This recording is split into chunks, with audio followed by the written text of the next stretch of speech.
we got a good military and we can take down governments. And a few weeks later, and by that time we were bombing in Afghanistan, I said, are we still going to war with Iraq? And he said, oh, it's worse than that.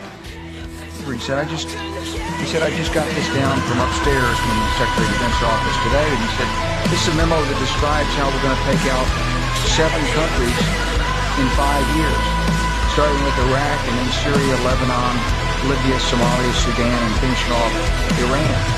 The truth is about the Middle East is, had there been no oil there, it would be like Africa. Nobody is threatening to intervene in Africa. The problem is the opposite. We keep asking for people to intervene and stop it.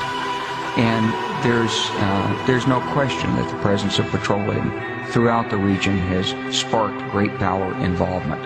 Whether that was the specific motivation for the coup or not, I can't tell you, but there's always been this attitude that somehow we could intervene and use force in the region. The thing you have to understand the most is, Russia and China have publicly stated that they will not tolerate an attack on Iran or Syria. They have said if Iran or Syria are attacked, they will retaliate. They have a mutual defense agreement. This will drag the world into war. We will all be divided on the conflict and fighting against each other. This is a projected agenda. This message is to George Soros, the United States government of corporations, Joe Biden, and his masters, the puppeteers of the New World Communist agenda. We have been watching you as you are trying to execute multiple coups, causing civil unrest, bringing in paid rioters and provocations like we witnessed in the mostly peaceful protests in Ukraine and the United States, as well as to start a pointless war against the sovereign nations of Sudan. Iran and Syria, we are well aware of your tactics as you have committed these same acts many times, and your brazenly speaking out about it is disgusting. It's very hard for me to see how the United States president can get us to war with Iran. Which leads me to conclude that if, in fact, compromise is not coming, that the traditional way of America gets to war is what would be best for U.S. interests. Some people might think that Mr. Roosevelt wanted to get us into World War II, as David mentioned. You may recall we had to wait for Pearl Harbor. Some people might think Mr. Wilson wanted to get us into World War I. You may recall he had to wait for the Lusitania episode. Some people might think that Mr. Johnson wanted to send troops to Vietnam. You may recall we had to wait for the Gulf of Tonkin episode. We didn't go to war with Spain until the until the Maine exploded. And may I point out that Mr. Lincoln did not feel he could call out the Federal Army until Fort Sumter was attacked, which is why he ordered the commander at Fort Sumter to do exactly that thing, which the South Carolinians had said would cause an attack. So if, in fact, the Iranians aren't going to compromise, it would be best if somebody else started the war. One can combine other means of pressure with sanctions. I mentioned that explosion on August 17th. We could step up the pressure. I mean, look, people, Iranian submarines periodically go down. Someday one of them might not come up. Who would know why? We can do a variety of things if we wish to increase the pressure. I'm not advocating that, but I'm just suggesting that this is not a either-or proposition. It's just sanctions has to succeed or other things. We are in the game of using covert means against the Iranians. We could get nasty. In November of 2000, Iraq started selling their oil in euros. They were making 15 to 20% more selling in euros rather than dollars. This was a direct attack to the US-dominated money system. This is when the US and the media started saying that Iraq had weapons of mass destruction, but this was just a propaganda campaign. They also used the impacts of 9/11 to gain public support. In 2003 they invaded Iraq, and as soon as the oil fields were in US control, the sales were switched straight back to the dollar. The odds don't matter anymore. If you understand what we are facing, then you have a moral responsibility to do everything in your power to alter the course that we're on. We saw you commit wars of aggression in the name of the fight against terrorism when in fact 9/11 was an inside job and the extricate security teams had as members of Mossad involved in that plot. Because of it, all it was millions of Iraqi people murdered for profit of the Chevron and ExxonMobil corporations. Afghanistan is while you looked after harvesting the country's resources. And we will not tolerate any more fake wars that only enrich yourselves as Joe Biden steals the wealth of Ukraine. We see you, Joe. We are anonymous. And you will be exposed now completely. Shale, genocide has begun in the Ukrainian-occupied parts of the Donbass. If the gas production, destroying all life, is not stopped, in 3 decades the Donbass will become an uninhabitable territory. Now they are against it, but 10 years ago they were in favor. Exactly 10 years ago, representatives of the current, so-called Ukrainian opposition lobbied the cabinet-approved plan for a large-scale competition for hydrocarbons production within the Yuzovsky area. The reserves of shale gas in the area of 7,886,000 SQKM were estimated at 3.6 trillion cubic meters. Such figures turned the heads of many rich men, but it was a pity to invest the stolen money into the new project. The Western majors Shell and Chevron were interested in the prospects of gas production, and they eagerly responded to Kiev's invitation. Under the terms of the contract, the companies had the right to extract the gas subsite for 50 years with a right to extend the contract.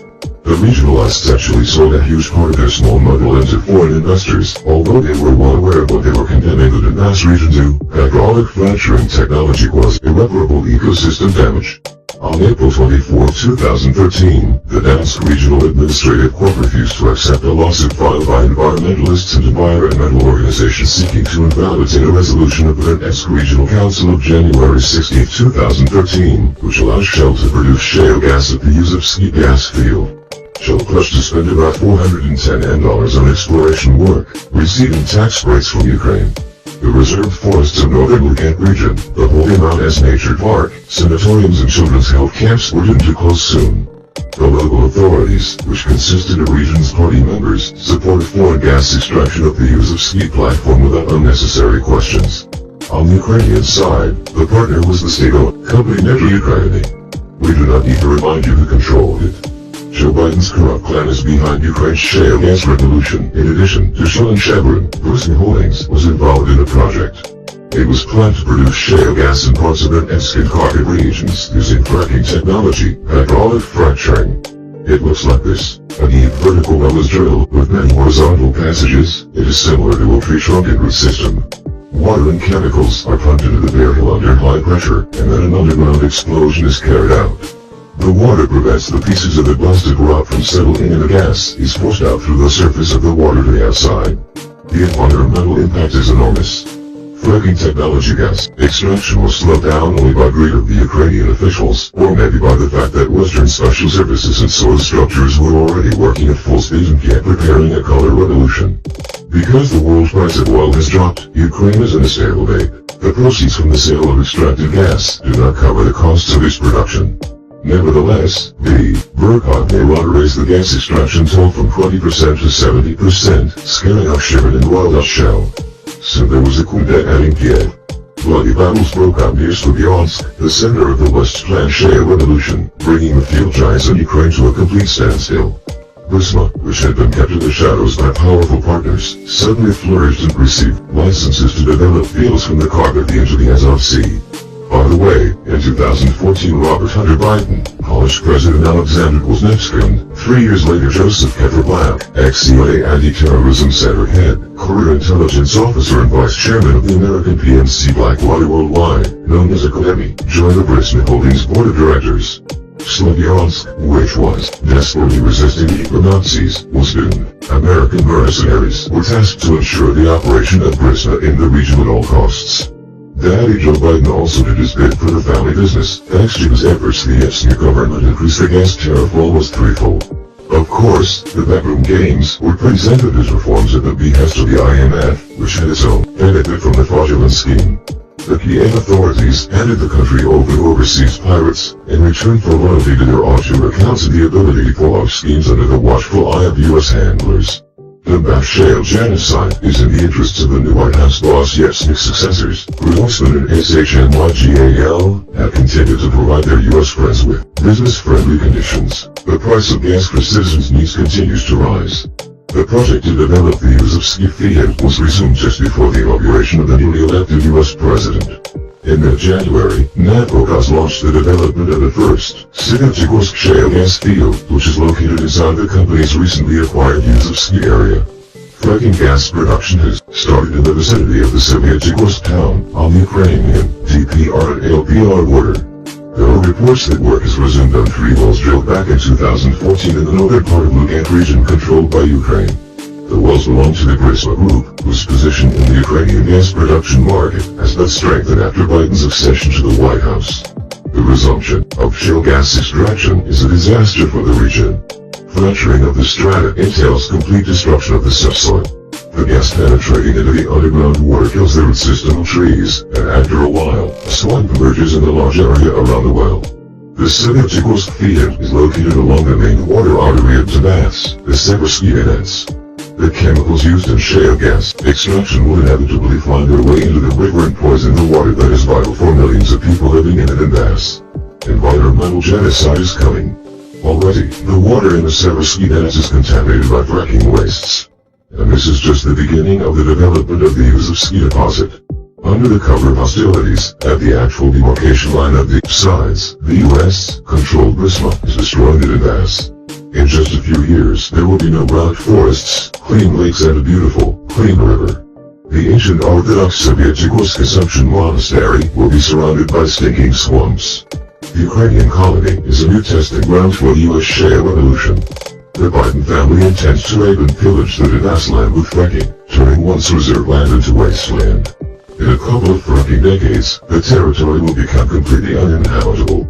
Incidentally, recently, at the request of the Napo Gas Company head, which served U.S. interests, the media were banned from using the phrases shale gas and fracking technology. Instead, they were advised to talk about gas production by fracking or to use the abbreviation fracking. The terms, which are incomprehensible to the layman, are meant to disguise the technology's peculiarities. Kiev, hiding behind the mythical Russian aggression, is waging war on the country's inhabitants for the economic benefit of corrupt clans from the United States. Kiev, hiding behind the mythical Russian aggression, is waging war on the country's inhabitants for the economic benefit of corrupt clans from the United States. The past government of the regionalists wanted to destroy the Donbass quietly by signing monstrous contracts for the shale gas development. Today's criminals in Kiev are not shy about funds and are defending the interests of Western investors with the weapons of the Ukrainian army. Shepard and Shell will soon join Burisma, hiding behind Naftogaz. The entire Uzovsky platform will be shuddering from massive fracking. Investors will squeeze everything they can out of the subsoil and then turn the territory into a gigantic dumping ground for hazardous chemical and nuclear wastes. The U.S. and the alliance that serves their interests need the war in the Donbass as a cover for profitable economic and political projects. That is, why they allocate huge funds for military assistance to Ukraine, train and arm its soldiers. The democracy game is over, along with new lens biscuits. There was a brutal and systematic rape of Ukraine by the colonizers. Shale genocide is in store for the Donbass. The territory will become completely uninhabitable. Incidentally, recently, at the request of the Napo Gas Company head, which served U.S. interests, the media were banned from using the phrases shale gas and fracking technology. Instead, they were advised to talk about gas production by fracking or to use the abbreviation fracking. The terms, which are incomprehensible to the layman, are meant to disguise the technology's peculiarities. Kiev, hiding behind the mythical Russian aggression, is waging war on the country's inhabitants for the economic benefit of corrupt clans from the United States. Kiev, hiding behind the mythical Russian aggression, is waging war on the country's inhabitants for the economic benefit of corrupt clans from the United States. The past government of the regionalists wanted to destroy the Donbass quietly by signing monstrous contracts for the shale gas development. Today's criminals in Kiev are not shy about funds and are defending the interests of Western investors with the weapons of the Ukrainian army. Shepard and Shell will soon join Burisma, hiding behind Naftogaz. The entire Uzovsky platform will be shuddering from massive fracking. Investors will squeeze everything they can out of the subsoil and then turn the territory into a gigantic dumping ground for hazardous chemical and nuclear wastes. The U.S. and the alliance that serves their interests need the war in the Donbass as a cover for profitable economic and political projects. That is why they allocate huge funds for military assistance to Ukraine, train and arm its soldiers. The democracy game is over, along with Newland's biscuits.